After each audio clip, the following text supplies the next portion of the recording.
الحمد والصلاۃ والسلام علی من لا نبی بعد اما بعد۔ ناظرین کرام، دروس سیرت میں آج کے درس کا عنوان ہے نجاشی پر جعفر کی تقریر کا اثر۔ جعفر رضی اللہ عنہ نے نجاشی کے دربار میں تقریر کرتے ہوئے اسلام کے کام گنائے، پھر کہا ہم نے اس رسول کو سچا مانا، اس پر ایمان لائے اور اس کے لائے ہوئے دین الہی میں اس کی پیروی کی۔ چنانچہ ہم نے صرف اللہ کی عبادت کی، اس کے ساتھ کسی کو شریک نہیں کیا، اور جن باتوں کو اس رسول نے حرام بتایا انہیں حرام مانا، اور جن کو حلال بتایا انہیں حلال جانا۔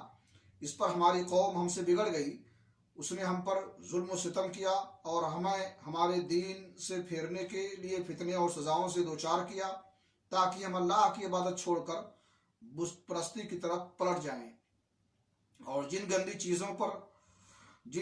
چیزوں کو حلال سمجھتے تھے انہیں پھر حلال سمجھنے لگے۔ جب انہوں نے ہم پر بہت قہر و ظلم کیا، زمین تنگ کر دی اور ہمارے درمیان ہمارے دین کے درمیان روک بن کر کھڑے ہو گئے، تو ہم نے آپ کے ملک کی راہ لی اور دوسروں پر آپ کو ترجیح دیتے ہوئے آپ کی پناہ میں رہنا پسند کیا، اور یہ امید کی کہ اے بادشاہ آپ کے پاس ہم پر ظلم نہیں کیا جائے گا۔ نجاشی نے کہا وہ رسول جو کچھ لائے ہیں اس میں سے کچھ تمہارے پاس ہے؟ جعفر نے کہا ہاں۔ نجاشی نے کہا ذرا مجھے بھی پڑھ کر سناؤ۔ جعفر رضی اللہ عنہ نے سورہ مریم کی ابتدائی آیات تلاوت فرمائی۔ نجاشی اس قدر رویا کہ اس کی داڑھی تر ہو گئی۔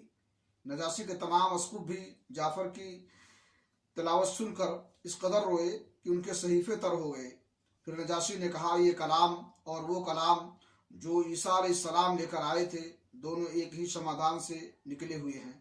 آج کے درس میں انہی باتوں پر اتفاق کرتے ہوئے اللہ رب العالمین سے دعا کرتے ہیں کہ اللہ تعالی ہمیں دین اسلام پر ثابت قدم رکھے اور آئی ہوئی پریشانیوں کو انگیز کرنے کی توفیق عطا فرمائے۔ وآخر دعوانا الحمدللہ رب العالمین۔